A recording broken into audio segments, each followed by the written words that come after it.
Hello, hello, hello, and welcome to jasonnewland.com. My name's Jason Newland. Please only listen when you can safely close your eyes. So this is Let Me Bore You to Sleep. And it's Monday, so I'm going to do Monday's Boring Objects. Yeah, I am. Oh, yes, I am. Oh, yes, I am. And Vinny's in the background somewhere, back there.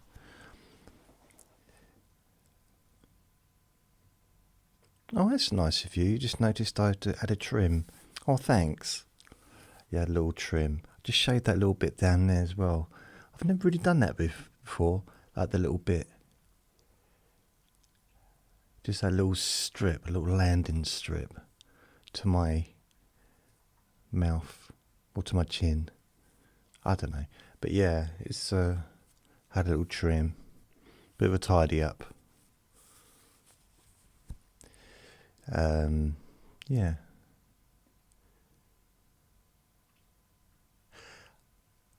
What was I going to talk about? I don't know. I've got no idea what I was going to talk about. I mean, there's been a few little dramatic episodes around here. Police were called on Friday night. A neighbour was screaming, get off me, get off me. So police were called. And then when the police arrived, the two people involved were saying, everything's fine, everything's fine.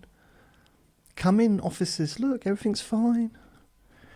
Then after the police were gone, a conversation, why didn't you lie? Why didn't you do this to the police? Like, basically, why didn't we lie? So, yeah. It's a bit weird. I've got the audio. I don't have the video. So I've got the, I heard something, so I'm listening, because you can listen through the phone, can't you? Through the door camera. I was listening, just go on live, I can listen to it. I thought, what's going on? And then there's all this weird kerfuffle.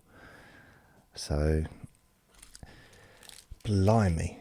And there was an incident, or just over a week ago, with the same person, and a break-in about a month ago in a diff of flats next to there. So yeah, it's a bit strange.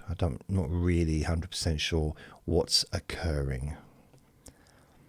But outside of that, yeah, it's fairly calm, but it's a weird one because us upstairs are quiet and we've got one person downstairs that's very quiet, and you got a little bit of chaoticness with the other two, and it's like, I just want everyone to be safe, really. I'm not interested in their business, just want them to be safe. And I need this building needs to be a safe place, because for no other reason other than it's our home, you know, there's a kid living up here in one of the flats. They've got, there's a couple with a child, school kid. So there's an elderly, both the men are elderly, like nearly 80. I'm getting on in age, I suppose. And the woman downstairs, the other one, she's like 20. So it's vulnerable situation. I don't know what I'm talking about it. I just wanted to talk about it. I didn't talk about it on Saturday. Oh yeah, but I'm not going to talk about it. I could talk about, should I talk about some of the different houses I've lived in? Different accommodation. I mean, this is going to be a very, very long recording. I won't be talking about any bad things that happened, by the way. I'm not going to do that. But I know I just mentioned a few dodgies, but... Well, I could mention, because we're nearly there, we're nearly at the 10-year anniversary of me living here. I could talk about me living here. But there will be a few weird incidences if I did that. So maybe I'll leave that to another day. But there'll be not everything's been great, to be honest. So I mean, I suppose I could miss out that stuff, but it's kind of like it's like a sandwich without any butter. It's even if you don't like butter, you kind of need it just to make the sandwich make sense. That made no sense, does it? So I'll talk about different places I've lived. Now I know that I've talked about the chip shop a little bit, but I won't focus on the chip shop flat. I'll go through all the different places if I can remember them in order.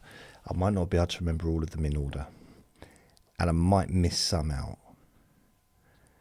So here we go. Are you ready? Right. Or shall I go through all the different places I've lived in since I was born? Yeah, let's do that. All the ones I can remember. Actually, I'll include ones that I don't remember, but I know I lived there, because I don't remember where I was, when I was actually born, but I know that I lived in a house. So, Enfield, North London, kind of Middlesex now, but it's North London. Enfield, EN something. I think I was born in Edmonton Hospital, 1970, which makes me over 33. And when I was born, I had two brothers, and they were both older than me. And then I lived there in this house with my biological parents for about between 3 and 6 months. Not 100% sure. My nan told me a lot of that stuff, but no one else did. So I think I was under the age of 6 months when I moved with my first older brother into foster care, where we were fostered for a year and a half or something with foster parents, and my oldest brother lived with my nan and granddad. So that's where we lived. So I don't remember either of those places, but I know that I was safe in the second place I lived, and I don't know whether or not anyone visited us. I just don't know. Really don't know. I'm pretty certain my nan would have visited us, and maybe the whole family did. There's no way of, I don't know. So I then moved to, so some of my information I get from my nan. Some of my information I've got from my brother, who was a lot older than me, so he remembered stuff. Some of the information I got from my dad, which is very little, but he's just told me a little bit, like 40 years ago, when I was about 17, 18, when we were drinking whiskey. He opened up and told me lots of stuff. And I think we did that twice, and that was the only time he ever really talked about anything.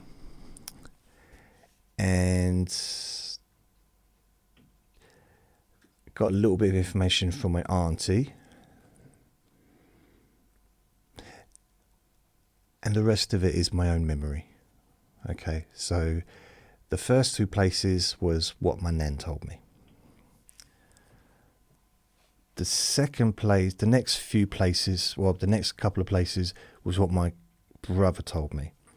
So he said that we lived in London, somewhere in London for a while. Then apparently we lived in Scotland for a while. Oh, we moved around a lot. That's what my brother told me, because he was 4 years older than me. So he was, at this point, he was 6 years old when six and a half when we left London. So he could remember from that, roughly. He might not remember everything that happened, but he remembered certain things. So we moved around a fair bit. I remember some of that. And then we ended up, there's only 2 addresses that I remember in, I'm not going to say they were both in Newcastle. One was definitely in Newcastle. It was in a tower block council. I've lived in lots of council accommodation over the years, and this was a big tower block. Mind you, there's no small tower blocks. I mean, they're called tower blocks for a reason. And also, I was tiny, so it might have only been like 6 floors, but I'm pretty sure it was a super tall one. I don't know how many floors that would have. What, 12? I don't know how many there were. I don't know how many floors there was. I don't remember a lift. I remember stairs, and I remember Daddy Longlegs on the stairs. And I got a few memories of that place that were okay.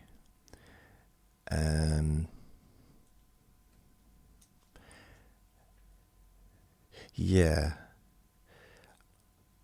But before that, we lived in a house. And it was on this row. It was like a terrace. It's like, is it terrace? You know, you got house after house after house after house, all connected. Like hundreds, well, maybe not hundreds, but lots of houses as far as the eye could see.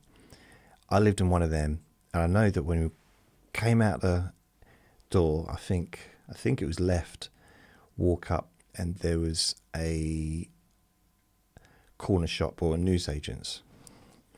So this might have been in London, or this might have been in Newcastle. I'm not 100% sure. But I remember I've only really got two vivid memories of that time. One was when I went to, my mum sent me to the shop to buy stuff for her. I don't know if it was cigarettes and whiskey, I don't know, it could have been anything, but I was allowed to get some chocolate, so I got some chocolate. And when I came back, both my mum and the other person were basically, I thought they were asleep. They were wide awake when I left. When they got back, they were just like, I didn't kind of understand what was going on, but I thought they must have just fallen asleep. This was in the afternoon. And I also go to sleep. Yeah.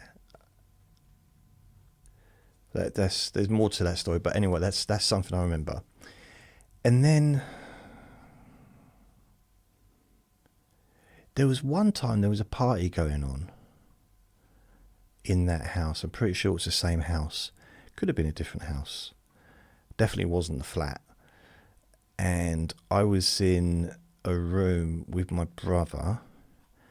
I think I had bunk beds. And there was this big party going on out, like in the living room. Lots of adults and stuff. And so I could hear the music and hear people and everything. But the wallpaper was moving. I was seeing things, and like the wallpapers were moving all around, and I was absolutely petrified. I wasn't dreaming, I was awake, like literally watching this stuff. So I go outside crying, and everyone's laughing, and I get brought back inside, and I like to put back into the room, and that was it. So that was weird. That's just something that is hard to forget, because it's just a very strange thing. And then, so I remember that house. The flat, the only memories I've got of that flat that were okay, the one in Newcastle, was eating the Daddy Longlegs. Weird memory, but it was kind of a neutral memory as far as and also I think the invasion of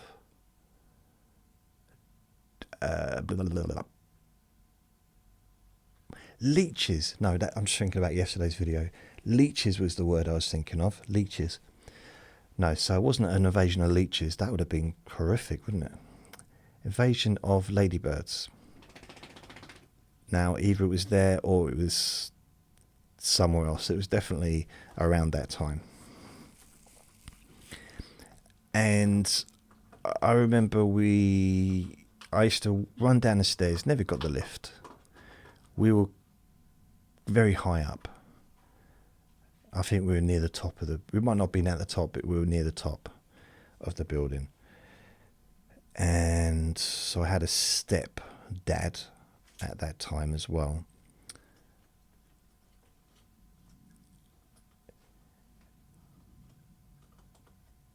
I even remember the layout of, not my bedroom, don't remember my bedroom, but I remember the layout of the flat, as far as there was the living room area, there was a television, there was a seating area for eating, and then there was a kitchen,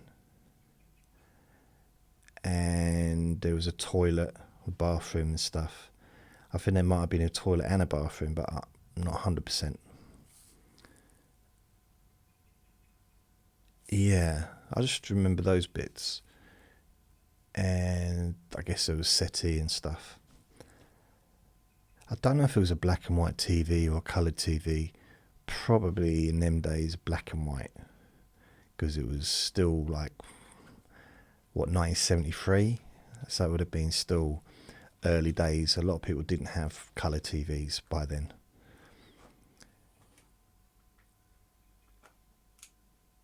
There was another one where, a memory where, I think I'm like halfway down just looking out the window, and my big brother, my oldest brother, calls me down. He said, come on. I said, so I'll get down. I'll go down the stairs. I'm not sure if that's how he wanted me to get down there, but I used the stairs. And there was a bee on the floor. And he said, what, touch the bee? I said, no, it'll sting me. He said, no, it's just wasps. Bees don't sting. I said, it'll sting me. He said, it won't, it's dead, it can't sting you. So I touched it and it stung me. Ha, ha, ha, well done, brother. And I remember that. Another time, I mean, these might sound like not good stories, but these were like the nice memories. And then there was another one where my other brother, the one that was just a bit older than me, 2 years older than me, because we lived on a rough estate, he was shouting abuse or horrible words, naughty words. Bearing in mind he was only like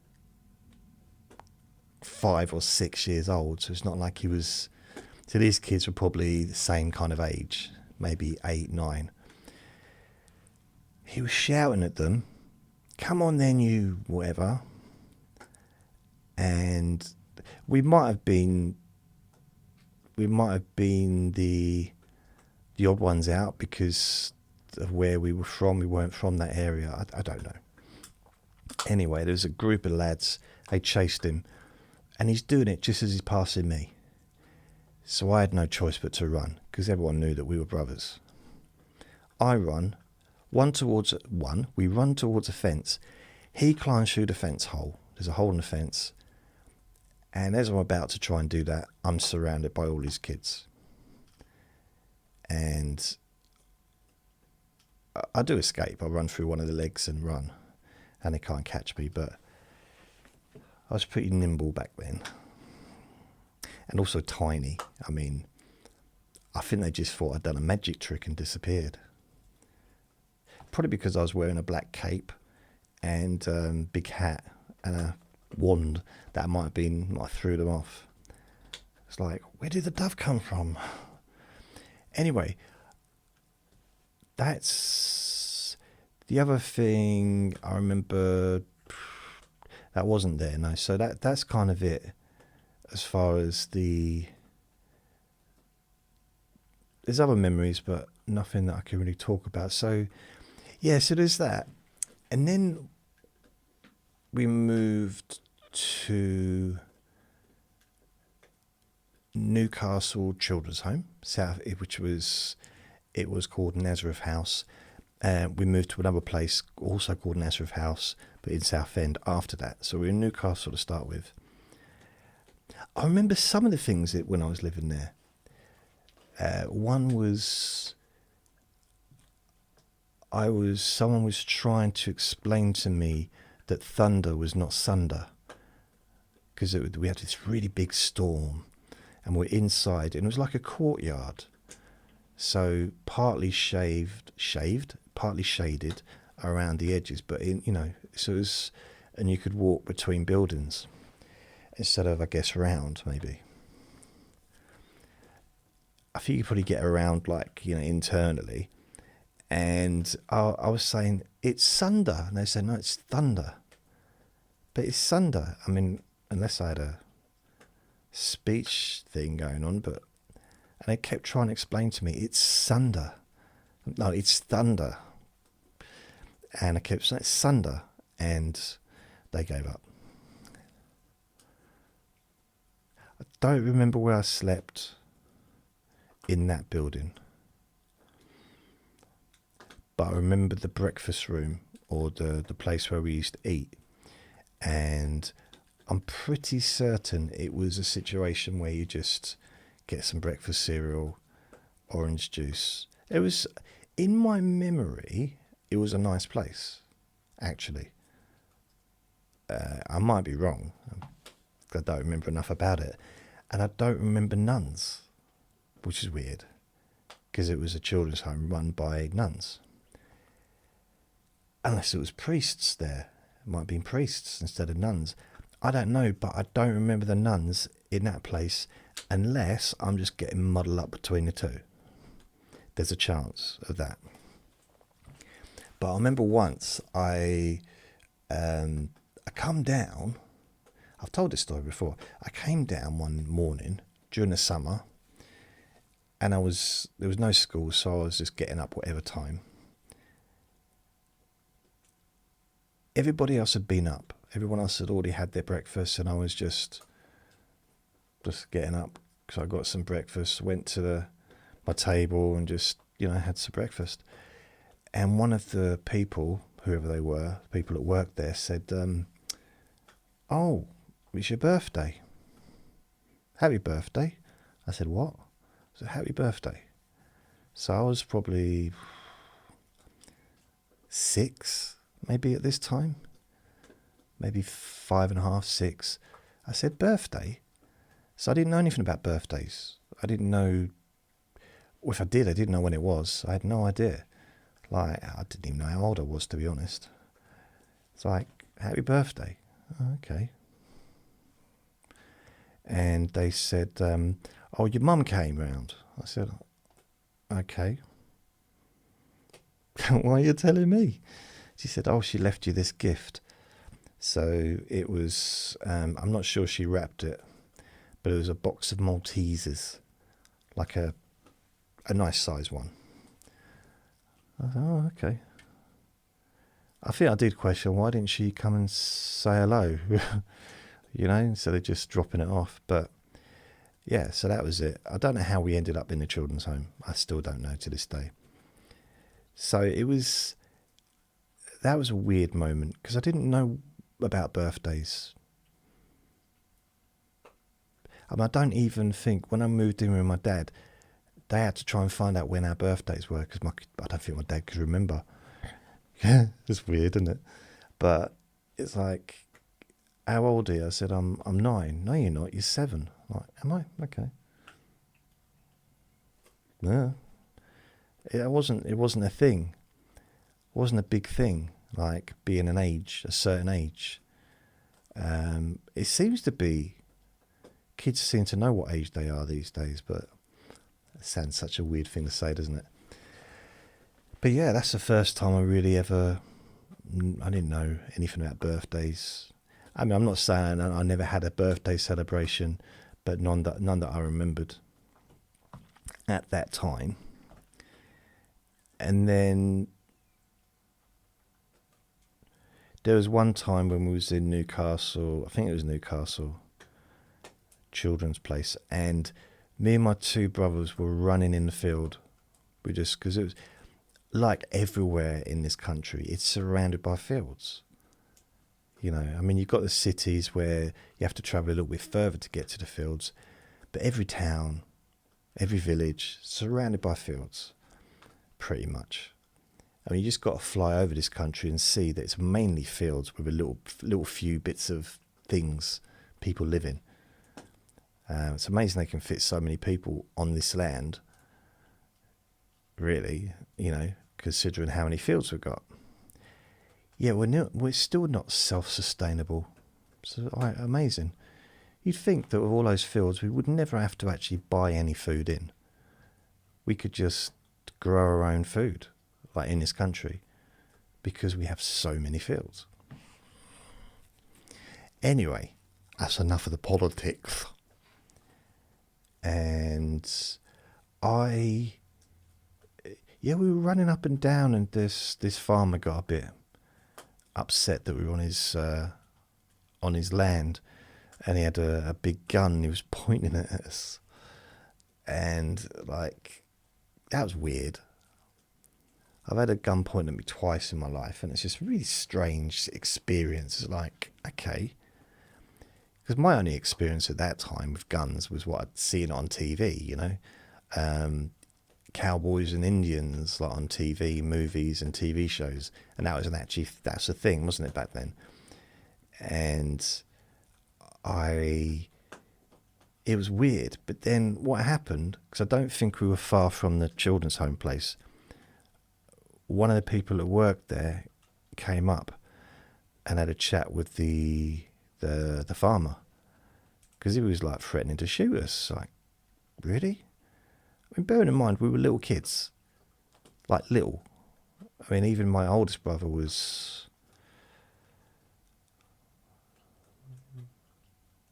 9? Couldn't have been more than 9. It's like ridiculous. I think of 9 as being quite old, but it's not really, is it? Well, I don't think 9's old, but back then, I suppose because my brother was quite tall, so I think he looked older. I looked younger, he looked older. When he was older than me, and I was younger than him. Pretty much all the time, really. And this bloke came along, he said, "Oh, leave him alone." And the farmer left us alone. The weird thing about it is we were all being gobby to this farmer. "Go on then, shoot us. Go on then. Do what we want." Weird. Weren't scared. But I think it's the reality. We didn't really understand the concept of what was going on. But at the same time, things like that wasn't scary to us. At that time, at that age, we just like, it's just a gun. Weird. I don't know. But I remember that, and I remember getting saved by this man. And I'm sure the farmer wasn't going to do anything, but you don't know, do you? There's some weirdos out there with guns. And I think that was a time when the ladybirds were everywhere. I loved that. Loved it. Oh, there was one time, blimey, I've got a memory back. This is a memory I used to have, but I forgot about it. Wow, I wondered, is this how the memories unfold?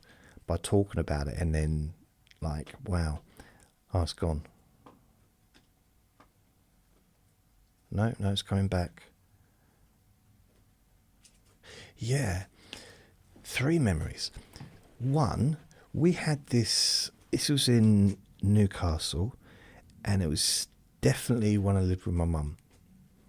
It might not have even been in the same place, but it was in a big block of flats. It might have been a different block of flats to where, because we moved around quite a lot.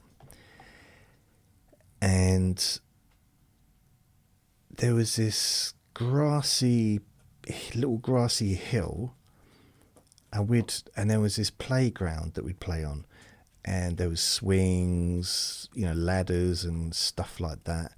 and a thing called a witch's hat, which I think were banned because they were very dangerous, and there was no protection.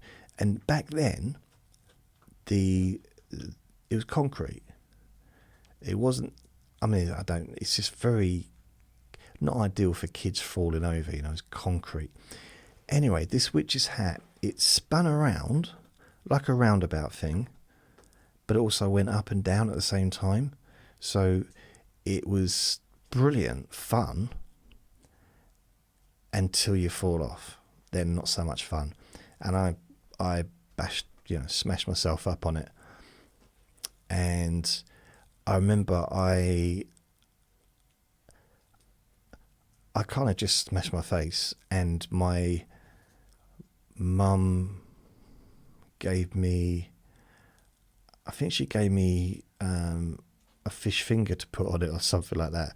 I might be making that up, but I got a vague memory. It was like, gave me something frozen out of the freezer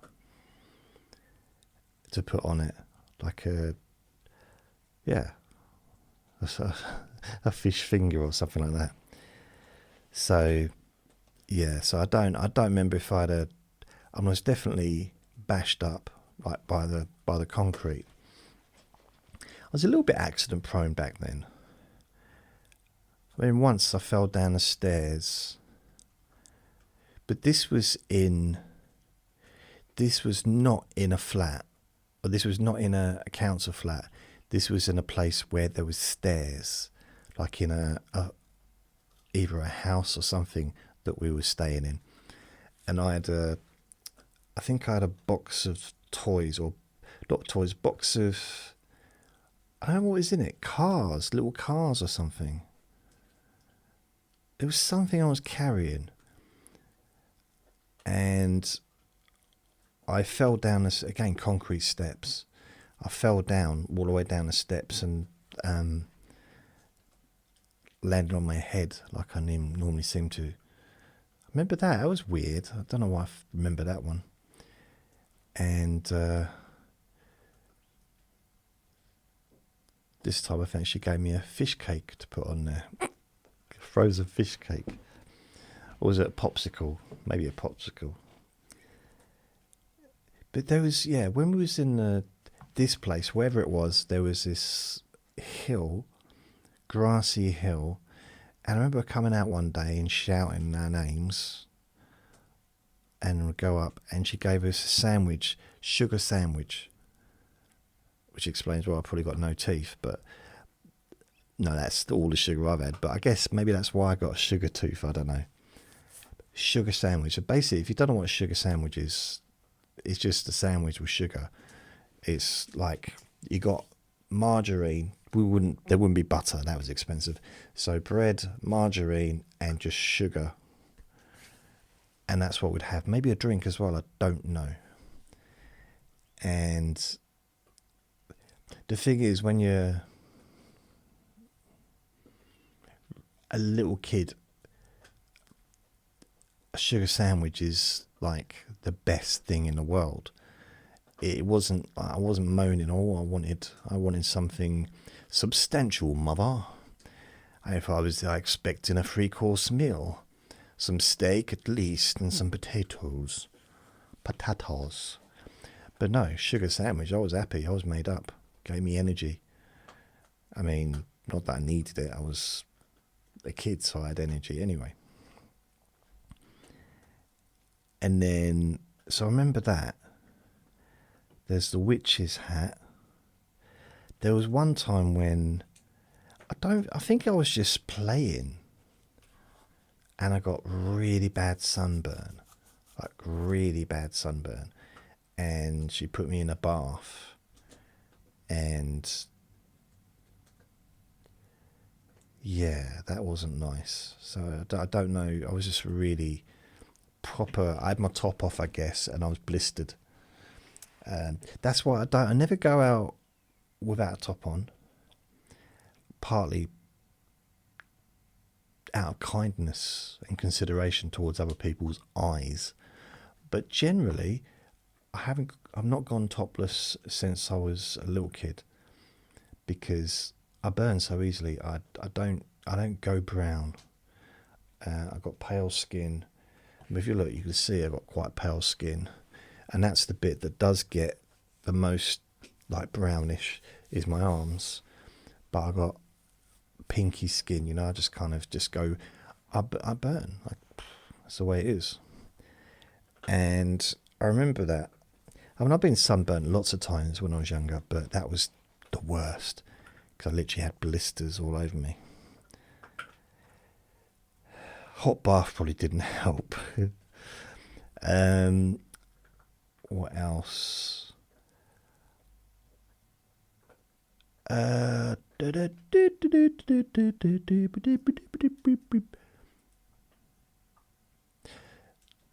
I can't remember much else from there. And then we moved to the Southend Children's Home, and I've probably everything I'm telling you now is I've probably mentioned it in the past. I remember travelling there with my social worker, Mr. Wright. It's weird. I've met loads of people in my life that I don't remember their names. Even people I've worked with, literally sat next to for years, don't remember their names. Mr. Wright, I remember his name. Forever. It's weird, isn't it? Couldn't tell you what he looks like. So he travelled with me, or I travelled with him really, from Newcastle to Southend on a train. I mean, it might be in a few different trains. And I had a colouring book. He got me a colouring book to play with. And probably some drinks and food, chocolate probably and stuff like that. And I liked him, I think. I think he was a nice bloke. I don't remember my other brothers being with me. Unless we all travel down separately. Which doesn't... Well, maybe that does make sense. I mean, we're probably quite a handful together. Yeah. But anyway, they were both there. So either they came with me or they came separate. But we all were in the Southend Nazareth house together. So my memory of going in there felt like, wow, huge building. Like part of it is listed, so they can't knock it down, but a big part of it's been knocked down now. But it's a huge building. It's one of those places that you kind of... when I revisited it in 1991... I didn't expect it to be as big as it was. However strange that might sound, I just figured, well, I was a little kid. Everything's big back then. It was big. It was huge, even as an adult. I visited it again in 96. Went with my girlfriend. What was weird, okay, this is kind of strange. I went in 1991, probably the summer. And I knocked on the door. Bearing in mind, I left in 1977. It's not that long, is it, really? 77 to 91. But, a 7-year-old, 20-year-old. There's a lot of difference in, But I knocked on the door, and the lady knew who I was. The nun knew who I was. And you might think, yeah. I said to her, I used to live here, and I was wondering if you got any pictures, and she went and got a picture. Admittedly, it didn't look like me, and I did look a bit Asian. Come to think of it, I was never that big. I had a beard. Maybe it wasn't me, maybe she didn't remember me. No, she remembered it. She had pictures of me and my 3 brothers. It's like, what? So that was strange.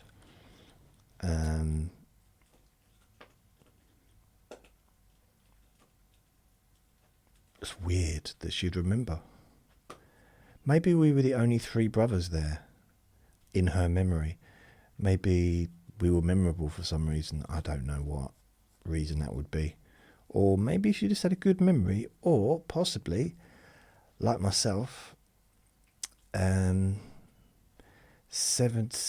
only 14 years, isn't it? 77 to 91. 14 years is nothing. It's like, I remember what happened 14 years ago. I could see someone in the street that I know 14 years ago, and they might not even remember me, but it's like I saw them, a few weeks ago. Yeah, so maybe that's what it's like for her. Also, she was old. I mean, most of those nuns lived to be in their 90s, if not nearly 100, if not more than 100. So it just shows you that repressed anger really does help you with your health. Keeps you healthy. She was nice, that one. They weren't all, though. So when I went there for the first day, I had a can of Coke that my social worker bought me, Mr. Wright, and a bag of some clothes, and that was it, pretty much. I didn't have anything else. I had my colouring book. As well. So I remember the bed, kind of, and there was like a wardrobe, a bed, maybe a little set of drawers, and there was a window, I'm pretty sure. And I put one of the ladies said, because there was a nun and there was a lady, and the nun said, Sharon or whatever her name was, she'll show you around. So I put my can of Coke on the windowsill. Must have been quite a low windowsill, unless it was on top of the set of drawers, but I think it was a windowsill in my memory. And unless I was sitting on maybe I was sitting on Mr. Wright's shoulders. We were playing horsey. No, I don't think he wouldn't do that. He didn't want to play horsey. So he said, I'm trying to work here. This is a professional, career. I had to go to college to learn to do this. Kind of be playing horsey and carrying you around like you're my kid. I said, but will you be my daddy? Will you be my father? My dad used to do that, actually. Later on, I used to sit on his shoulders. Brilliant. For the first year. And bearing in mind, I was 7. Seven's quite, even though I was a little 7, it's still quite a lot when you considered he'd had a broken neck. I'm not laughing at that, I'm just saying, like, he's had problems with his neck his whole life, since it was broken when he was in his 20s. But he's still toughed through it, if you know what I mean. I'll be like grabbing his hair and like everything like that, and giddy up. And he'd be wincing, like, because I was putting a lot of pressure on his neck. And so, yeah, I didn't realise at the time. I found out later on that that's why he kept dropping me. No, he didn't drop me. I'll tell you what, for that first year, I defy any man on this entire planet in history to be a better dad than he was. Seriously, he's the best father that I could have ever had for that first year. Absolutely so lovely. He had a big beard. He was a big, strong man. A big beard, and he was kind and friendly face, and just beautiful, beautiful man. And that might sound a bit weird. And he's got a beard again, and he's a beautiful man again. He suits a beard.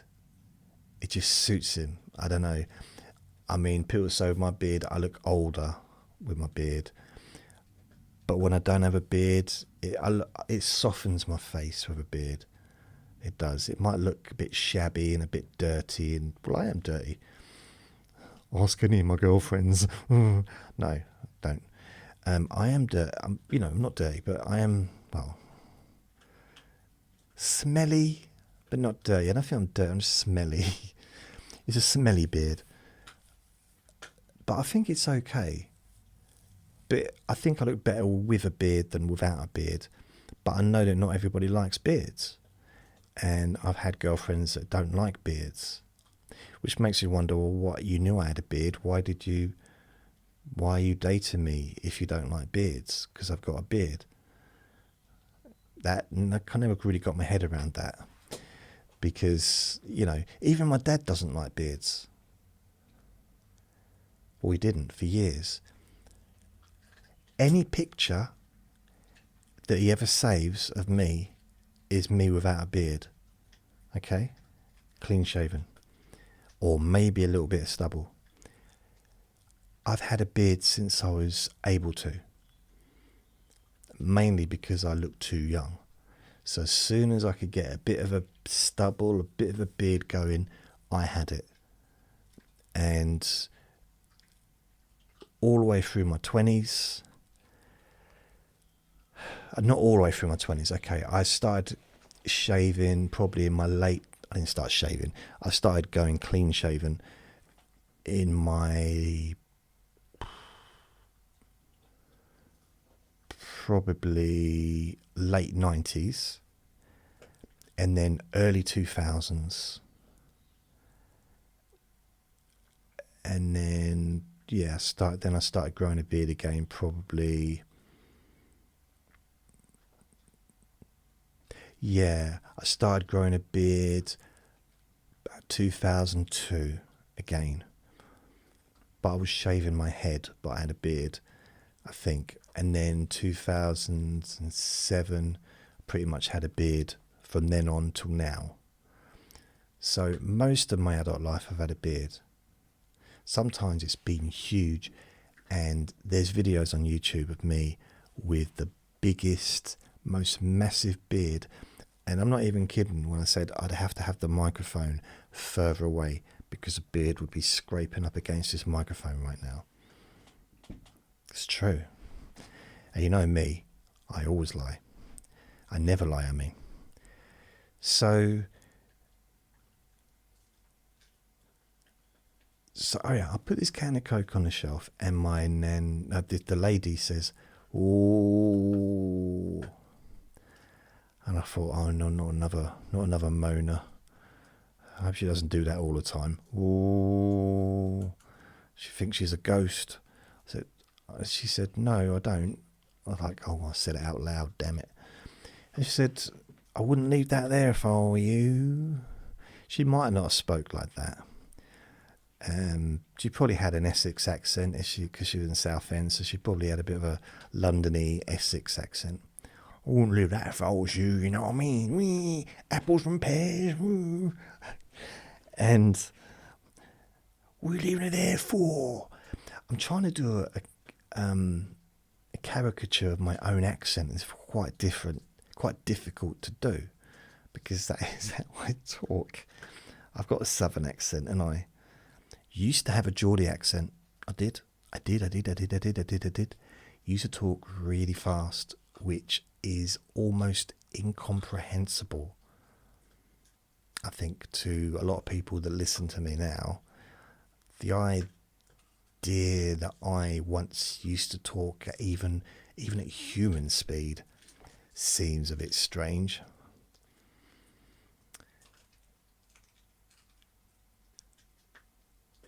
I think when we moved to Southend, no one understood us.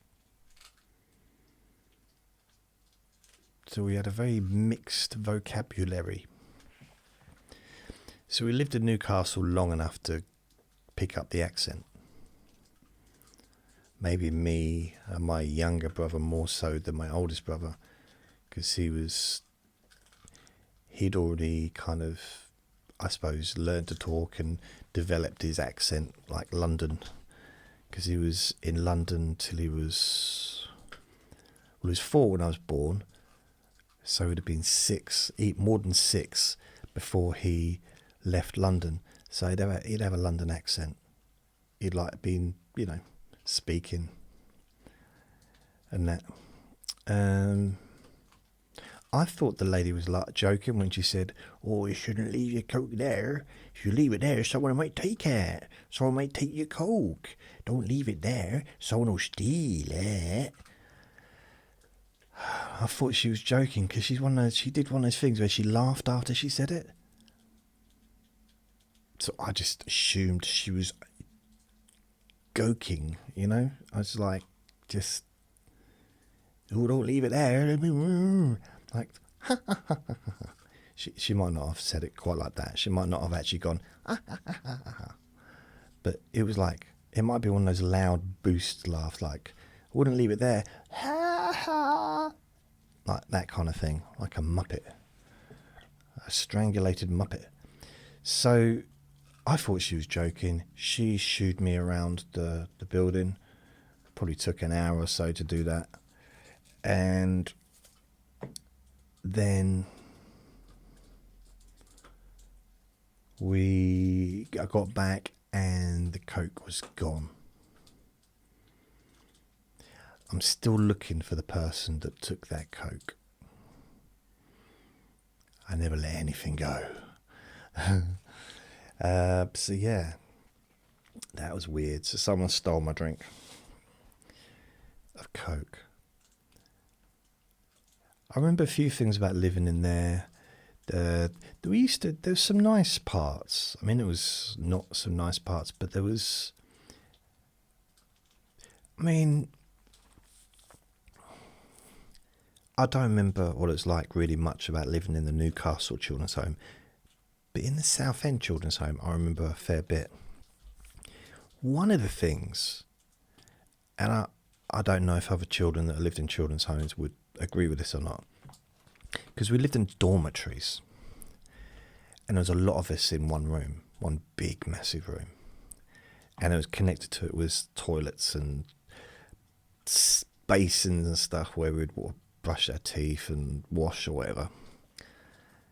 And to me, it's a little bit like a hospital ward in some ways.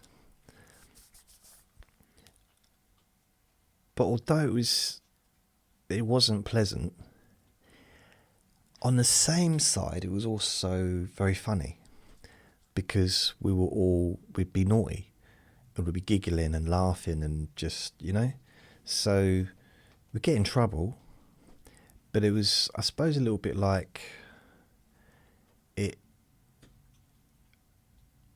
I don't know, because it was very authoritarian and everyone was like a little bit, well, probably more than a little bit scared of the old penguins. So, the nuns, sorry. And we were just like, oh, but we'd be joking and playing around, and yeah, so it wasn't all horrible. It was quite funny sometimes.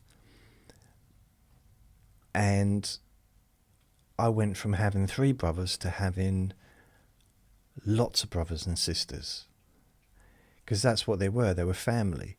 They weren't friends. They were family. You live in a children's home. They are your family. That's it. There's no two ways about it. Even the ones you don't get on with, they're still your family, unless you don't see them. If it's segregation, then it's different. But we had contact with the girls and the boys. The older ones, I think, were separate. And I think they had a little bit more freedom once they got to a certain age. But because they had kids from like really young to, I think, 18, and you get kicked out. That was the rules back then.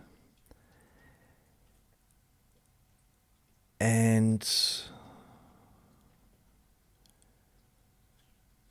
yeah, it was weird. So when something happened, when something not so great happened to another kid, it was difficult, because that was my brother, that was my sister.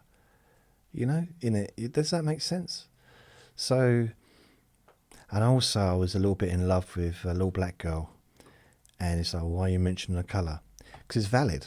Because her sister thought I was a racist. Because I think she had I think there's three of them, three sisters. And I don't think she was the youngest. She might have been the youngest. But then she had an older one who was probably about 11, 12, and then another one. And I kept asking her, because I liked her. I loved her probably in my own way.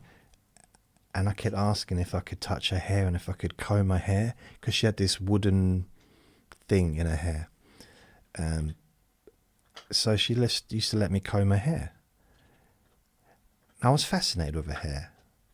But her sister thought I was like making fun of them or something like that, because I guess they'd probably experienced that in the past. But I wasn't. I was in love.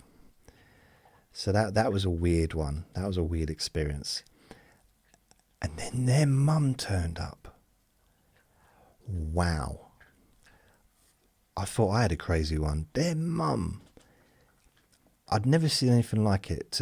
This woman was swearing. Like, she came along and she was having a go at all the nuns.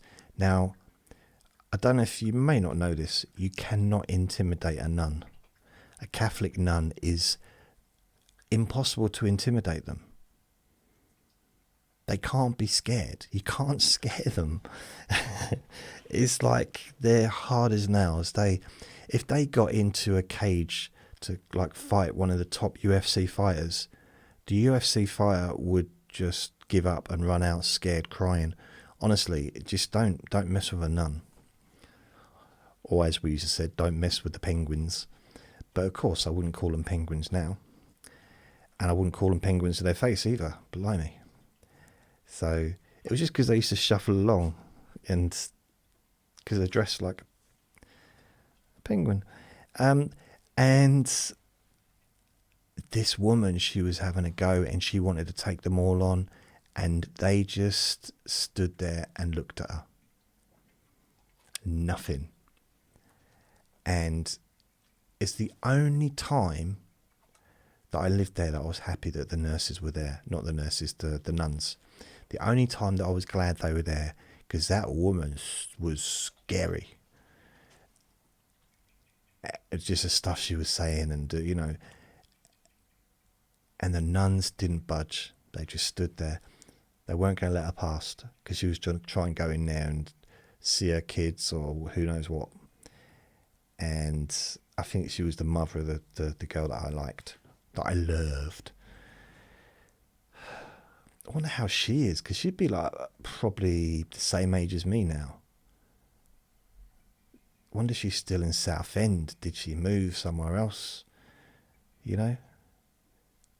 So if you, again, the mother might not have been their mother. I don't know. I don't want to just assume, but I think it was in my memory, but my memory's not going to be perfect. So if you was in that children's home in 1976, let's say, 1976, 1977, and you had some sisters, I think at least one or two sisters, and you knew a little kid called Jason, and he had two older brothers, and they moved out in summer 1977. If you remember that, you might not remember. It's me. I want my engagement ring back. That's what I want. I've been waiting too long. There's a couple of things. It's weird. This has gone a little bit a different direction to what I was expecting, which normally happens. But here's a weird one, okay? I didn't know who my nan was, my nanny Newland, until I was 7. Well, just before I was 7. So when I started going to, basically what happened is we were just living there in this place. It was a huge house. We used to slide down the skirting boards, not skirting boards, that's the, on the stairs, the stairwell thing. We used to slide down that because it was wooden. And I remember I visited there in 96 with one of my girlfriends. Well, my girlfriend at the time. It wasn't like, which girlfriend should I take today? I'll have Tuesday. Come on Tuesday. No, it wasn't like that. I'll have February. It was number 69. No, it wasn't. It was, I went there with her because it was a day out to Southend, which I used to do every now and then. It's a nice day out if you live in London. Go on the pier and seaside-ish. There's sea, but the beach is... it's not... Yeah, it's a beach, technically. If you're in Southend, you don't moan, you know what I mean. It's not... it might be a bit better than it used to be, but it's very popular. When back in the 60s, 50s, 40s, 70s, 80s, or whatever, it was super popular. Southend was one of the most popular seaside holiday destinations for probably 100 years, and it had the longest pier in, maybe not in the world, but in Europe, maybe in the world. And the pier, two things happened to the pier. One time it got hit by a boat, like a ship. Another time, and that which got rid of some of it. Another time there was a fire which burnt down a lot of it.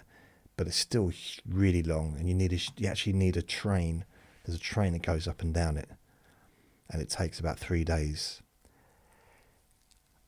I made that a little bit up, but you can walk it as well. But it does take quite a long time because it's a long pier. So I didn't know my grandmother, and I didn't know my dad. Didn't know those people. I didn't know them. I had met them before, but when I was a baby. So my dad turns up and we get told, oh, your dad's here. We think it's our stepdad. So we're all prepared to go on the defensive. I'm going to use that word, defensive. So we're all kind of we all hide under the bed and decide what we're going to do. And my oldest brother said, this is what we're going to do. And we were basically, it sounds weird, we were going to attack him. That's what my brother said. So we'll go in there with our little attacking instruments. And we go in, and then this big bloke turns around with this big, massive beard and a smile. And I don't know who the hell it is. My other brother don't know who the hell it is, but my oldest brother remembered him.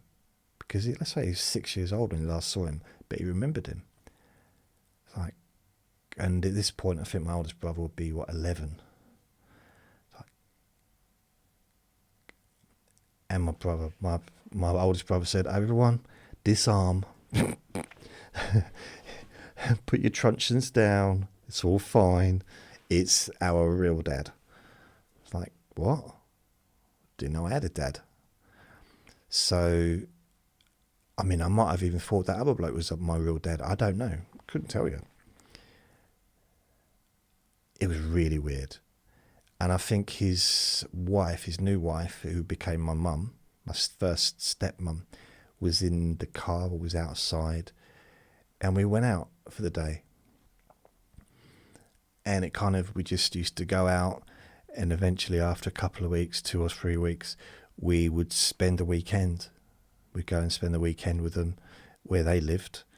And then after, 2 months, maybe it was 3 months, I don't know, but we moved. We moved with them full time. And it was weird because they'd pick us up on a Friday evening. We'd get home fairly late because he'd come after work. So he'd get there probably 7, maybe 6, 7 or whatever, because he was working full time. I think she might have been as well, actually, at the time as well. Bring us to where they lived. And then Sunday evening, they'd bring us back to Southend. And it wasn't a huge journey. It seemed like a long journey, but that's because it's like I'd done the journey since as an adult, and I realised it's not that far really. It's no more than 2 hours, and which is quite a long time when you're a little kid, I think. I remember doing the thing that I've always done when I've been in the passenger seat of a car. I've just linked the lights, just go like link, almost like a monkey swinging between the lights, or maybe Spider-Man or something. And I've done that ever since I was a kid. I still do it now. Just imagine them linking together. That's weird. I don't know why I do that. And there was a time when I would sit on my new mum's lap in the car. I know you can't do that anymore, but this was the 70s. They didn't really have many rules. Didn't care about kids back then. So health and safety wasn't really a big issue. It wasn't a big thing back then. It's just didn't know any better. So I would be, but it was brilliant because I was, for the first time, I was being cuddled and whatever. So it was like, wow. So that was nice. I like that. I literally was like a little monkey. I wouldn't let go of her. I clung on to her. Like really wouldn't. I mean, it must have been annoying for my other two brothers because I was kind of probably trying to manipulate her a bit at a time. But she made sure that everyone got equal time and stuff, and we all adored her. I can say, I know you can't reach. It's not good to speak for other people, but I know, 1,000,000% that we all absolutely loved her to bits. So yeah, cool. Then we moved into this house. It was a white house, and it was my stepmom's, because I think she adopted us, like officially adopted us. And my dad was already our father, but I don't know if he had to legally adopt us because we'd gone somewhere. I don't know how it all works. Anyway, she told me that she'd adopted us. So she was now our mum. And we called her mum. Well, I called her mummy. I remember she sat me down once and said, you can call me mum if you like. You're getting a bit too old to be calling me mummy. I said, I'm only 45. That didn't happen, but it's mildly humorous. And so she adopted us. We lived in this house, which was it was her mum's house. And it was falling apart. It had like woodworm and all kinds of stuff. It was near the docks, but I think it was just old. And I'm guessing it was a council house and I think she was raised there. She'd lived there her whole life, with her brother and parents and that. So we're only there for a few months, and then we had to get out. She got her mum got a council flat, which was in a big. This was about 6 floors, but it was really very wide, a lot of girth, and it was a really nice flat she had. And that was just near the beach, so you could actually see the sea from her flat. There's a veranda, you could actually sunbathe as well. And then we moved into a new build council house, which was 2 bedrooms and a box room, but I had the bedroom. I had the box room as a bedroom, and it was fine for me, big enough for a bed. And you wouldn't be able to, I don't think you'd be legally allowed to rent it out. It wouldn't be big enough to rent it. But if you can fit a bed in it and everything, then it's a bedroom, isn't it? It's got a window, not like it was like just a room with no ventilation. I just had another memory then. Wow.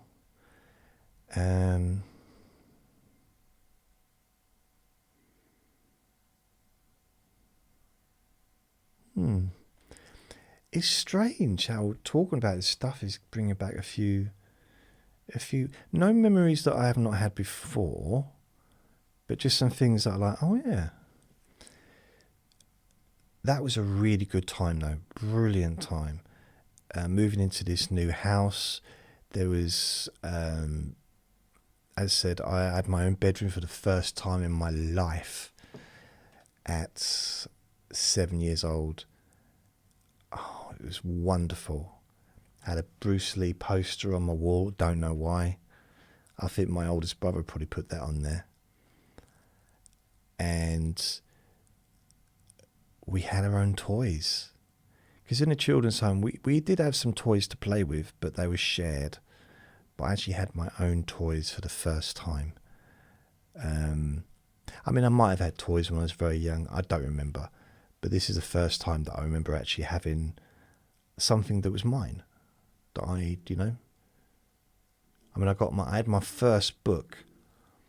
I took that with me. My very first book I ever owned was at Southend Children's Home.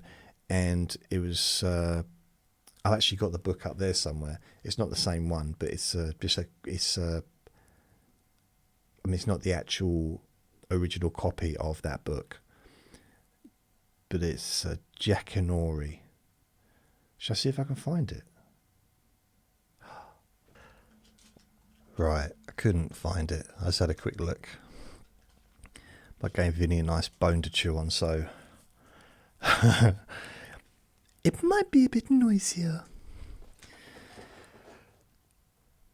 I don't know where it is. I mean, maybe I chucked it out, but I don't think I would have done. Maybe it's in the storage room. I'm going to do a recording about my books that have had an impact on my life. That had a big impact because it was my first ever book that I owned. Got it off the jumble sale in Southend. They were having a jumble sale, I guess, raising money for the home, or I don't know. So we're living in this new council house. There were still houses being built in this so it's a little town, little seaside town we were living. So I went from a seaside town to another seaside town. And we lived there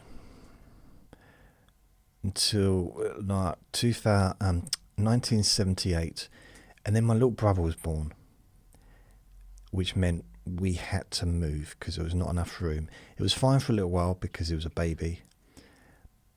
So probably 1979, we moved out. So I think we probably moved in 1978. 1979 we moved out. And we moved into another house, which was a lot bigger. I talked about that house the other day. So I won't go into too many details about that house because I did talk about it. There's even a picture of it on the podcast episode or the recording or the video or whatever I did. I don't know if I did it as a video or as a podcast. I definitely did it as a podcast, but I don't know if I did it as a video as well. So I moved in there 1979 until 1986. So we were there for 7 years. And then I went and lived with my step grandmother and my stepmother and my little brother.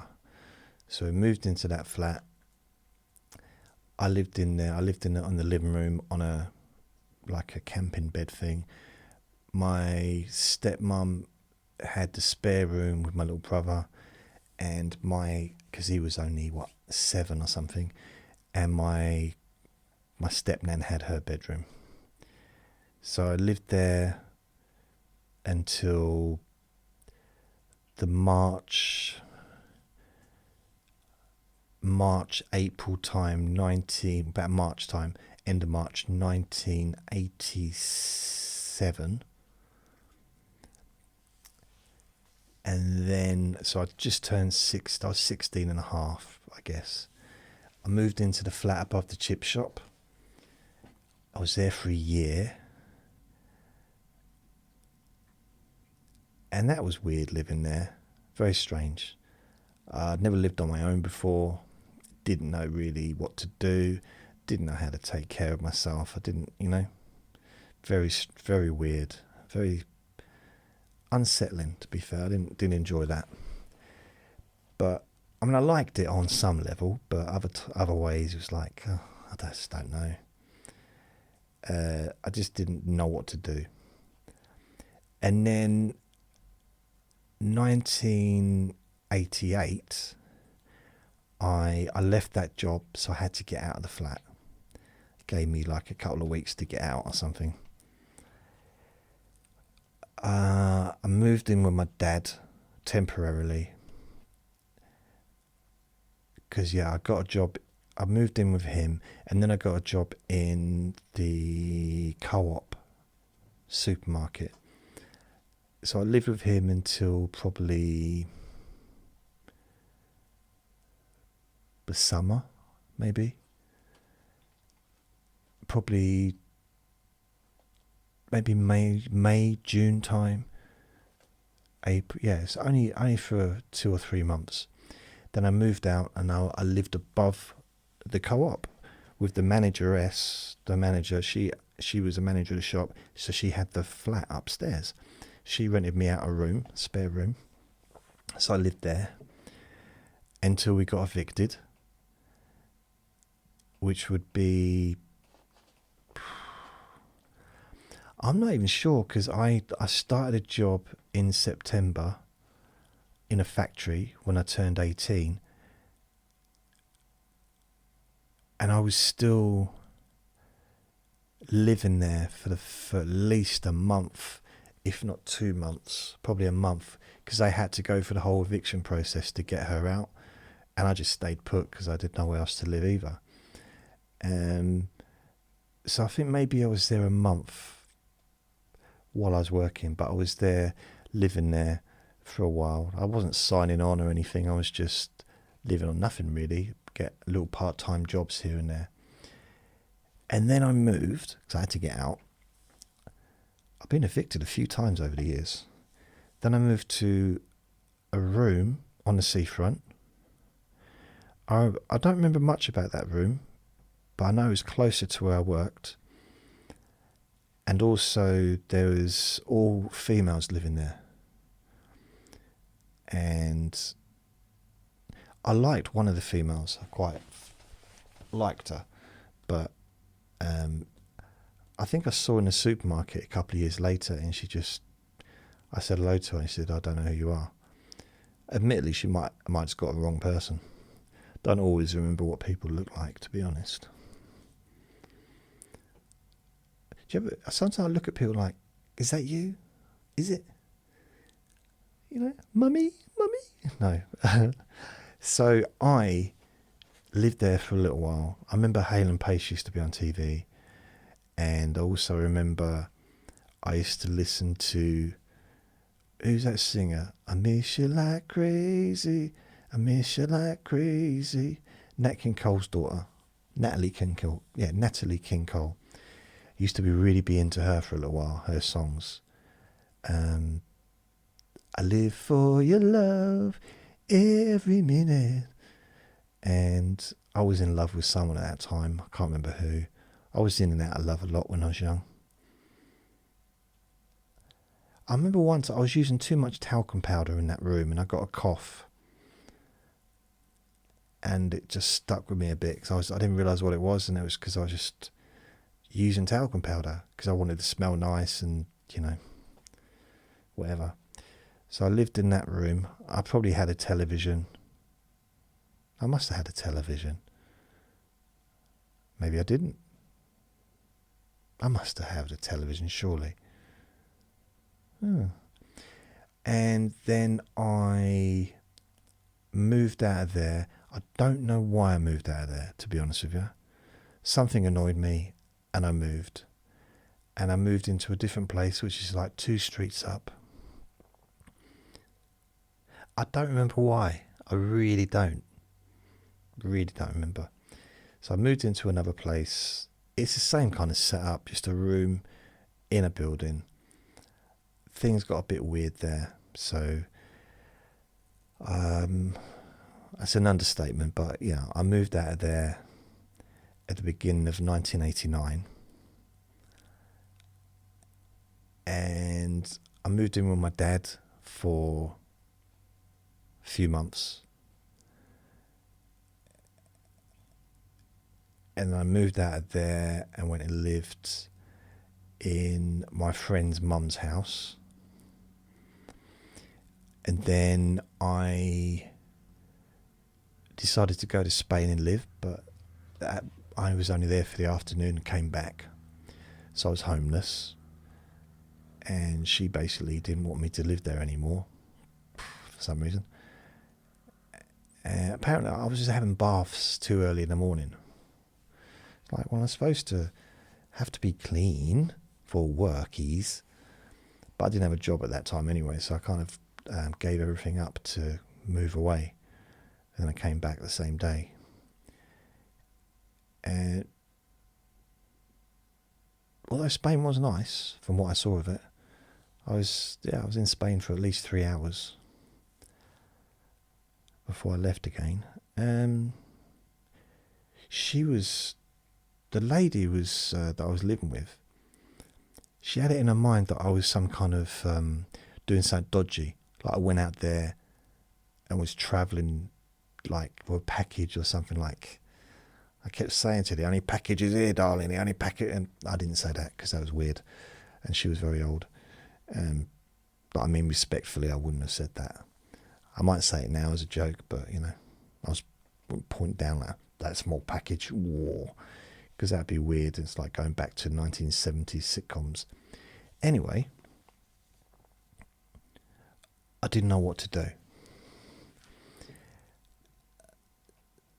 Luckily, I found somewhere to stay, which was weird. It wasn't lucky really, but anyways, it worked out. A couple of people that I worked with they wanted me to babysit their kid at night while they worked at night, can do night shifts, and for that I would have free board, and they'd give me food, and they'd give me some money. It didn't quite work out. I was sleeping on the floor, basically, on like you getting the sofa bits and sleeping on the floor on top of the sofa cushions, and they were coming home in the middle of the night. So instead they'd go to work 10, leave it, said leave at like 9:45, get home about 6:15 in the morning, which was fine. But then also come home at 2 in the morning and watch TV and be like, I wasn't getting any sleep. I was like interrupted sleep. It's ridiculous. And they thought that was fine. So in the end, there was a period when they didn't need me anymore. I think it was during the summer holidays, like when the summer holidays started. And at the weekends, I would just, when they weren't working, I would stay at other places. And they were getting the ump, like, well, you just keep disappearing. It's like, I don't want to be here. You're not giving me any money. I'm eating breakfast cereal. And I've got no money. You've got to have some cash. You've got to have some money. Even if you're living, you've got somewhere to stay, you still need a little something, And I think at that point, I got a job opposite in a supermarket, doing cleaning, so I was able to start earning a little bit of my own money. So that was 6:30 till 8:30. I'd go home and I'd take the little girl to school because her mum would get her all ready for school, and she'd go to bed. So like 7:45 or 7:50, because only literally 2 minutes or 1 minute to the flat from where I was working. I'd pick her up, or I'd walk her to school, which was just round the corner. It's a 5-minute walk. She would go to bed because she'd been up since whatever time because she'd done a night shift. And then I'd have the whole day to myself to do something. And I didn't know what to do because I hadn't got enough sleep, and it was just, it was weird. So they'd get home and I'd go to work. I think they got a bit of the hump because they had to be home for me to go to work. And I said, yeah, but I have to be home for you to go to work. So you have to be home for me to go to work. The difference is, it's only for 2 hours and you're here anyway. So, but we might want to do overtime. But you can't, sorry. That wasn't the agreement. It wasn't the agreement, but I'm going to stop now. Start moaning about something that happened 100 years ago. And then, that all ended. And I'm not quite sure what happened. I don't even remember exactly how it came to an end. But I went travelling. Oh yeah, I think, I don't know if they moved away or something like that. So I had to find somewhere else to live. Now, I don't remember exactly where I went next. But I roughly do know. So I know I might have just stayed with a few friends' couches or whatever until I found somewhere. And then I found a room. And I moved into this room, which was just another room in a house. And that was okay, actually. It's one of the better places that I've lived, actually. It didn't end well, but it's the story of my life. It didn't end well. But before that, it was okay. I had a little bit more freedom than some of the other places. And then I moved out of there.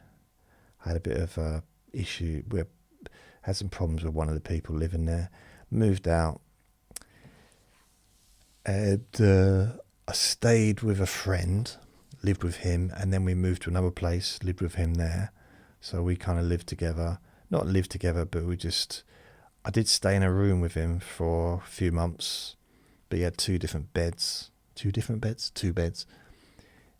And I got a sense that he wanted to push the beds together, but, well, I think he did. In fact, he told me he did. But, I wasn't particularly interested in that, thank you.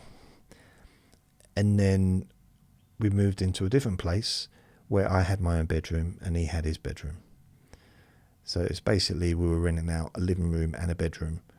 So he had the living room, I had the bedroom. And, yeah, that was fine for a while. Then I moved to London.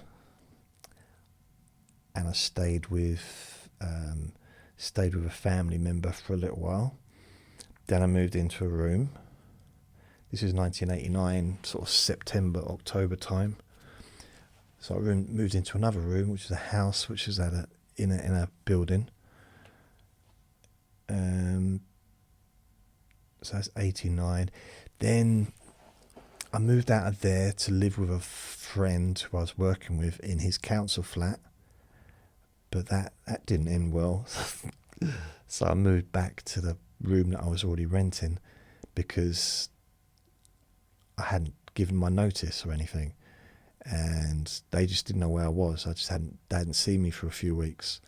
So I said, oh, sorry about that. I just had business to take care of and just paid the money, and that was fine. No one said anything. I mean, if they'd have gone in the room, they'd have said it was empty because I'd moved all my stuff out. When I say all my stuff, there wasn't much. It was like a few bags of clothes or whatever. That's about it. And then 2 books probably. And then I lived there till March time, April 1990. Then I moved away again, moved back to the little town I used to live in, stayed with my dad from April to September or August. So I was there. He was hardly ever there because he was spent most of his time with my new stepmum. I used to stay at her house a lot of the time. So I didn't see much of him. It worked quite well. And then he moved again, so I was staying in this house. We moved to a different house, so I was living in that house for a while. Probably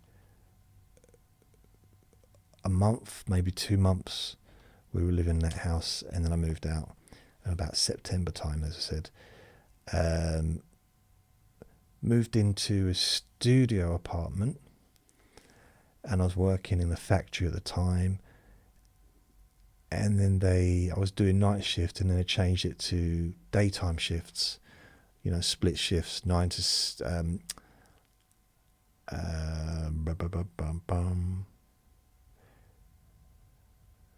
6 till 2 and 2 till 10. 6 in the morning till 2 in the afternoon, 2 in the afternoon till 10 o'clock at night. 2 till 10 I was fine with. 6 till 2, no. Was ironic because now I get up very early and it's fine, but back then, no. Couldn't do it. Well, I could do it, but I just really, really struggled. So in the end, I just gave the job up because I couldn't get out of bed. So I had to move out of there, and I found another room which I could live in, and ironically in the same road as my childhood home. So I lived there for a little while so that was probably October, maybe November till, it's hard to keep track of it. It seemed like longer than that, but I lived there. I knew my neighbours the neighbours who lived in the room next to me. I already knew them. I got on very well with them. They were lovely. And so, yeah, I was in the room. It wasn't a bad place to live, to be fair. It was quite a nice building. It's warm. If anything, it was too warm, so you could open a window, and it was, in the winter, I don't know if there's anything such thing as too warm in the winter. If the heating's on too hot, just open a window and lets the cold air in. And I had no control over the heating. It was the landlord. I've never known a landlord to actually be that generous with heating before or since. And then I moved out of there to go and live in London in 1991, January. So I moved to London, in Stratford, found a room, and it was just a room in a house in a cul-de-sac behind a graveyard. So it was quite quiet. So I lived there for a while. Well, I lived there from 91 till 94. And in 94, I moved out and I moved into a friend's house who I was working with. Lived there for a little while, probably a couple of months.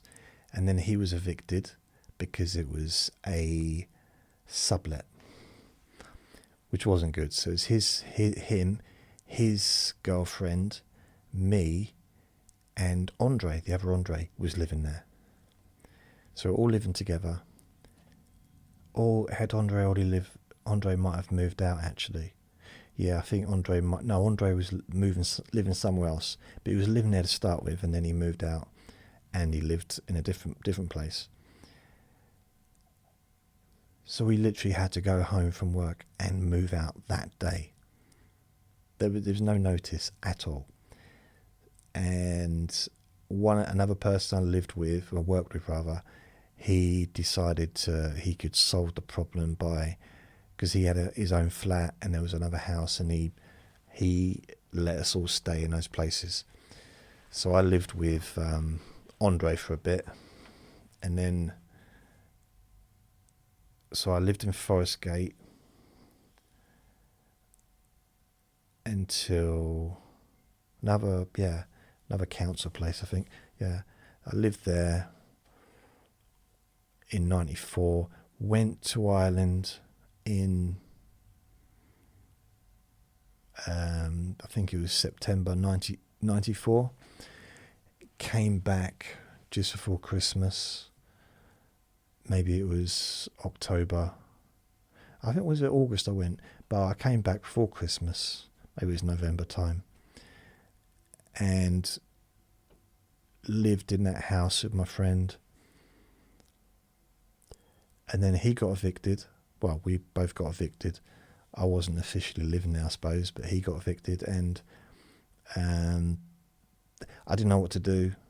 It was a nice house. It was his childhood house, I think. And so I went and worked. I didn't know what to do. I was looking, like I didn't have a job, I didn't have anything.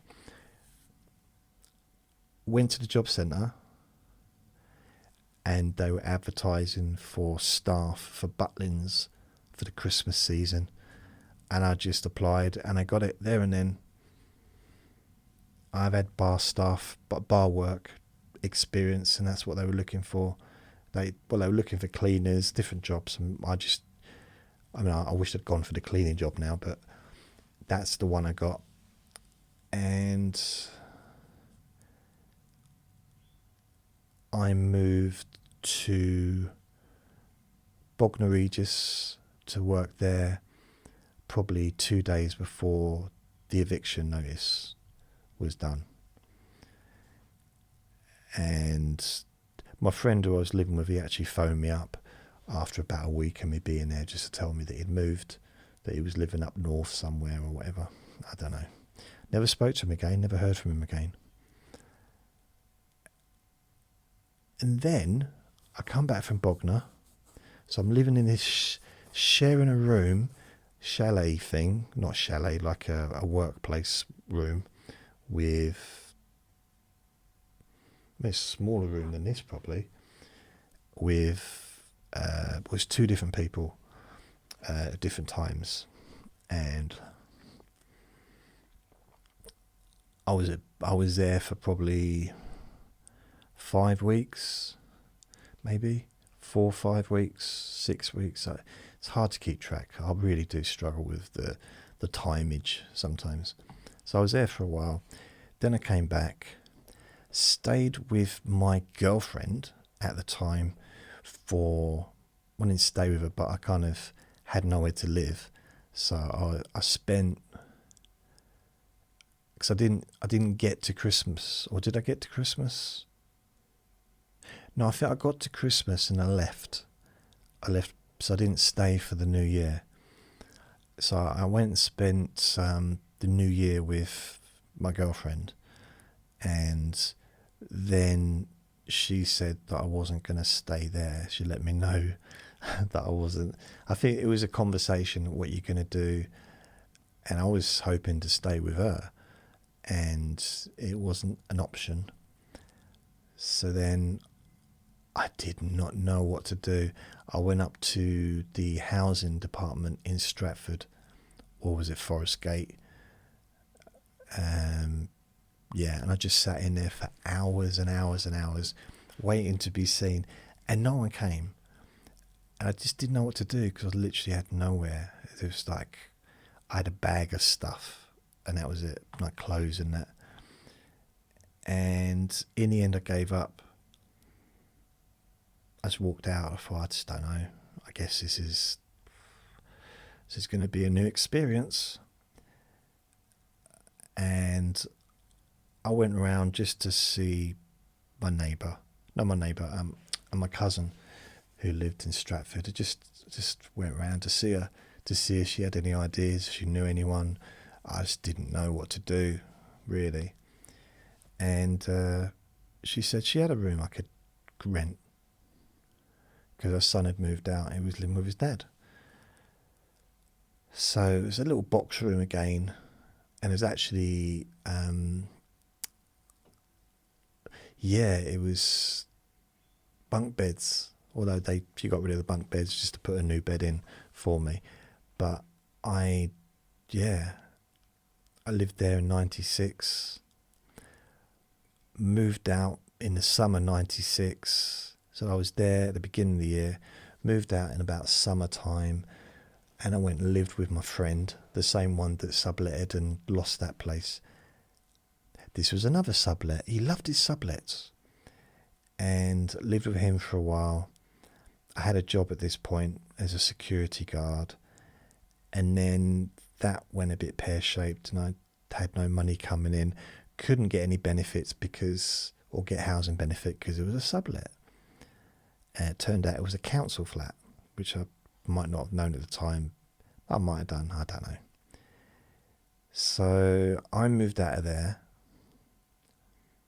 Luckily, my cousin let me move back in. She saved my bacon twice, to be honest. Probably never really showed appreciation. And I lived there. This was a bit more consistent. I lived there from 97, probably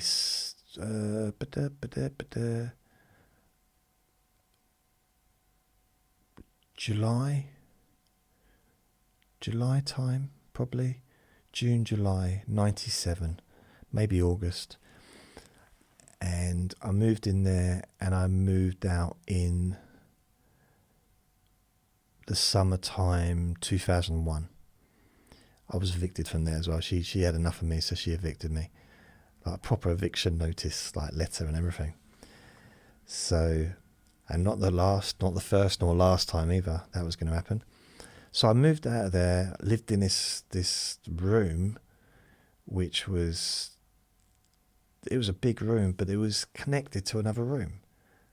Like, it just had these wooden shutter door things that were locked. So it's obviously it was it might have originally been two separate rooms. Whoever lived there before knocked through to make it one big room, and then she bought it and put two doors in. But you could still, it's like living in the same room as a person. I could hear them really clearly. Wasn't always bad. Sometimes got up to interesting things, but that wasn't for long though. So luckily I wasn't there for long. I was living in a very limbo lifestyle at that point, because everything was kind of coming to an end, and the kind of lifestyle I'd had for a few years. And then I moved from there to be closer to my nan in September 2001. Initially I stayed in a bed and breakfast, and I started work, I think it was September the 10th, 2001. And I went, after being in a bed and breakfast for about 2 weeks, I went and I found somewhere at the YMCA, like a studio flat. So I lived there, moved in there. My dad came and helped me move my stuff. Because at this point I actually had some belongings. I had some books and that I'd been collecting for years, and yeah, so I had a few bits and bobs. Moved into this studio apartment. It was just a room, kitchen, bathroom, and it was fine, but it was noisy. There's a lot of people there, and it was like it was at the time a bit of an asylum hotel, so there was a lot of people that were temporarily staying there, and it was a bit chaotic at times, but you know, I get on with everyone, so it didn't bother me. But it was very noisy. And because I was working, it was got a little bit hard. So I moved within the building. I moved to another flat to try and find somewhere quieter, and then that was noisy. And eventually I moved, and I had some problems then. Luckily, because it was a YMCA, the people on the reception were quite used to dealing with problems, people with problems, and they came and saw if I was okay, and I started getting some counselling there actually. And then later on, they found me a room that was right at the top of the building with no neighbours. Well, one neighbour, the neighbour that was like during the day, open centre where people would go in and learn to cook and stuff. But that was fine. There was at night time, no neighbours apart from downstairs. And then, so that was good for a while. And then the downstairs neighbours started to be really noisy. And I had a few weird things happen, so I moved out.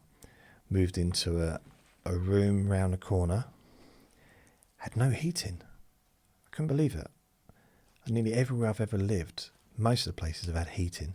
This had no heating in there. So I moved in there. It was a fairly big room. I liked the house. The house was nice. I got on with everyone in there. So I lived there for a year. Then I moved out of there and I moved into the Buddhist community, which was it's like house share but with Buddhists. So I lived there, moved there in 2005.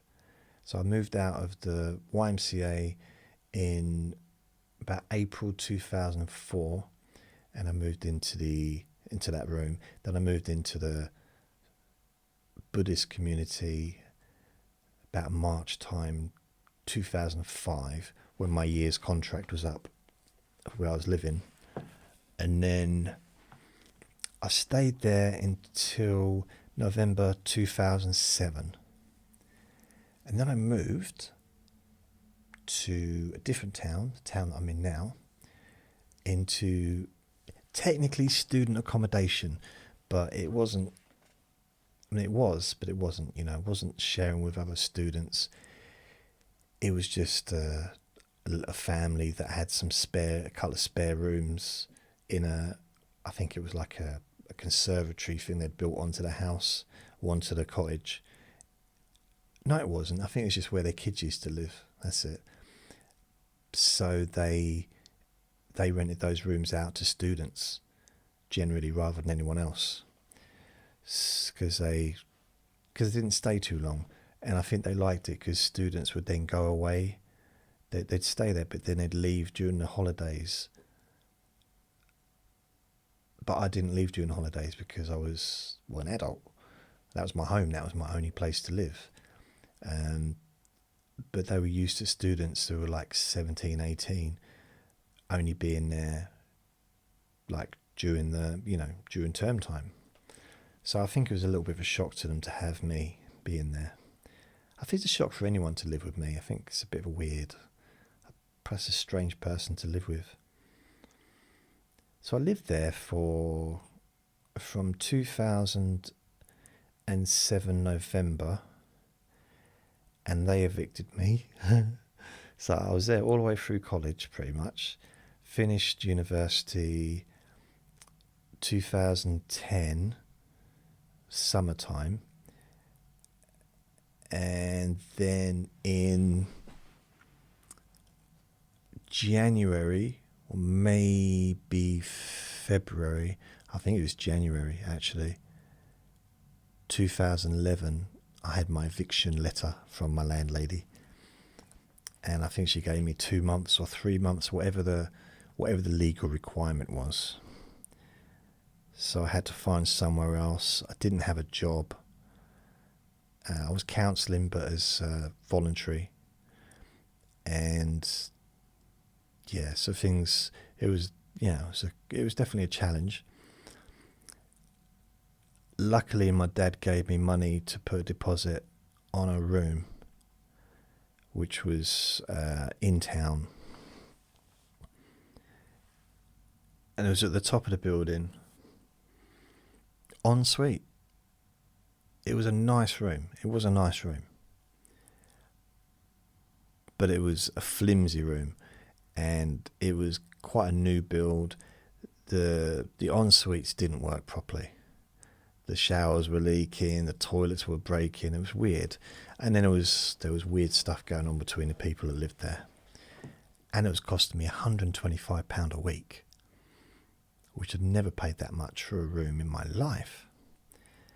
I was paying, I think, £85 a week before with a previous place, and then suddenly it's a big jump.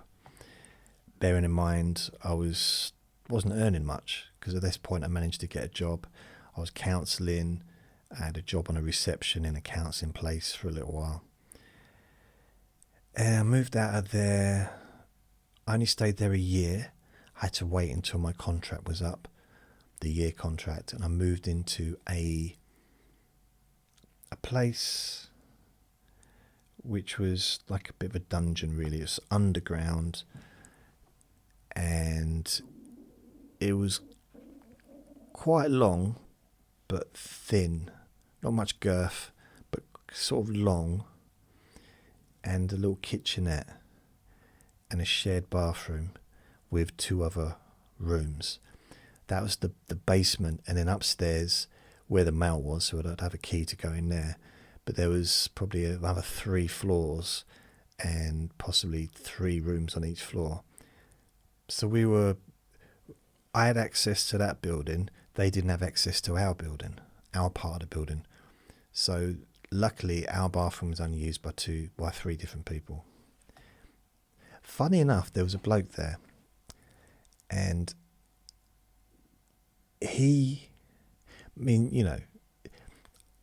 this is kind of how I've looked.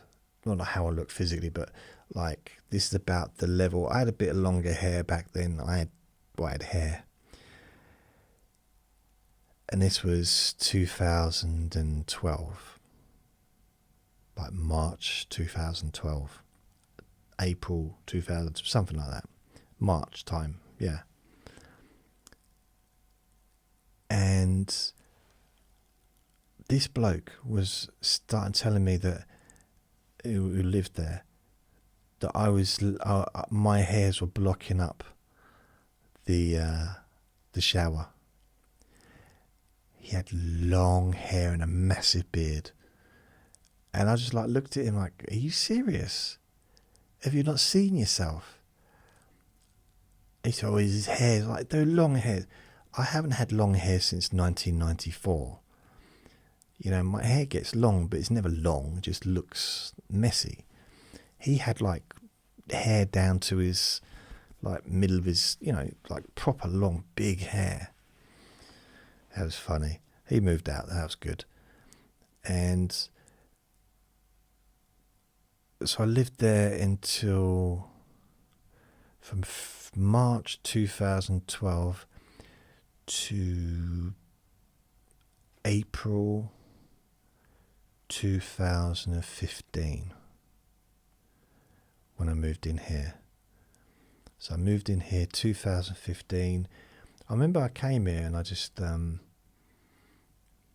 was on the list to go and actually live where my dad lives, where I used to live when I was a little kid. Well, sort of 7 to 15 or 16 or whatever it is. And I was on the list, and I was at the front of the list, thankfully, the council list for a council flat. And they phoned me up and said, "Oh, I've got a council flat for you." I said, "Good." They said, "Yeah, you can't view it yet because we've got some issues going on." I said, "Okay." Never got back to me. Get another call about 3 weeks later, or 2 weeks, 3 weeks. "Oh, can you want to view a flat?" I said, "Yeah, okay." And it was a different place, which here, this one. I figured the other one must have just gone. They didn't get back to me. I thought they wouldn't be having me view this flat if the other flat was still available, because I was right at the top of the list, especially as my family lived there. And I was quite happy to get out of this town. I didn't really want to be here anymore. Anyway, I looked at this place. I liked it. Before I came here, because I knew the address, I was coming here on the Tuesday, because a bank holiday weekend, probably the Easter weekend actually. So it was either beginning of April, end of March. I came here twice during that period. So I came here on the Friday, the Good Friday, in the evening. I wanted to see what it was like. Before I even looked at the property, inside. I wanted to see what it was like outside. I wanted to see if it was noisy, what I was dealing with. Nothing going on. I came back on Sunday. I had to walk home because there was no buses. So that was about an hour and a half, 2 hours or whatever. But I came back again on the Saturday, rather, not the Sunday. Came back the next day, during the day. I thought, I'll come in the afternoon. That'll give me an idea as well. At least that way I can walk back if I have to, you know. I can get a bus back because it's Saturday. And again, nothing happened. I knocked on all the doors. No one answered. So I wanted to ask, what's it like around here? Is it a nice place, you know? Nothing. No one answered the door. So on the Tuesday, after Bank Holiday Monday, because it was Easter then Bank Holiday Monday, on the Tuesday, I think it was 9:30, I had an appointment, came in, I was first, and there was 2 other people going to be viewing after me. So I came up here, had a look. There was no lights on, but it was, you know, April, it was fairly bright. Big windows, no curtains or anything. Had a look around, and it was empty, so it's, you know, a bit echoey and all that. But okay, it's nice. So she took me in the kitchen. I was going to add some weird stuff then, but I stopped. So she took me in the kitchen. She didn't take me. I mean, she led me into the kitchen. Take me. And do you want it? She said. I said, I don't know. I said, you really want me to tell you now? She had the paperwork with her. She said, well, there's 2 other people waiting to view it. There's someone downstairs now waiting to view it, and there's someone else after her waiting to view it. We need to know as soon as possible. I said, yeah, but so I've only literally just looked at it. She said, well, you can tell us now, or you can tell us before lunchtime, or by 2 o'clock or something. Literally, it's like, gave me 3 or 4 hours to choose. And then she gets a phone call from the person downstairs, wondering, because we'd been probably talking too long, wondering where she was. And you know what, I thought, I'm going to take it, so I might as well just say yes now, because for that lady or man, whoever it was downstairs, to go through the process of looking in there and not getting it, I was thinking of them really, like, it's not fair. Because neither of them, because the second person couldn't say yes. It said she still have to show it to the third person, because no one could say yes unless I said no. So that's 2 people that would be disappointed. So I just said, okay. I just signed the forms and had to go and collect the keys and sign some more forms a couple of days later. I went downstairs and I said, I apologise to the people that they were both waiting there, because it's only supposed to take like 10 minutes to show people around. And I said, sorry, I've took it. And, you know, I just wanted to, even the disappointment, they were obviously going to be disappointed. But isn't it better to have that disappointment rather than all have a look around and then maybe planning in their head what they're going to do and going to have this and have that and going to get a little ferret, then we'll get a little Jack Russell that's shedding his hairs everywhere, that likes to sunbathe, and he finds a tiniest little crack of in the curtains, rather. That sounds weird. Tiny little bit of crack with the sun shining in, and he just sits in it. He loves the sun, don't you? Yeah? He loves the sun, and he's not bothered about the cold either.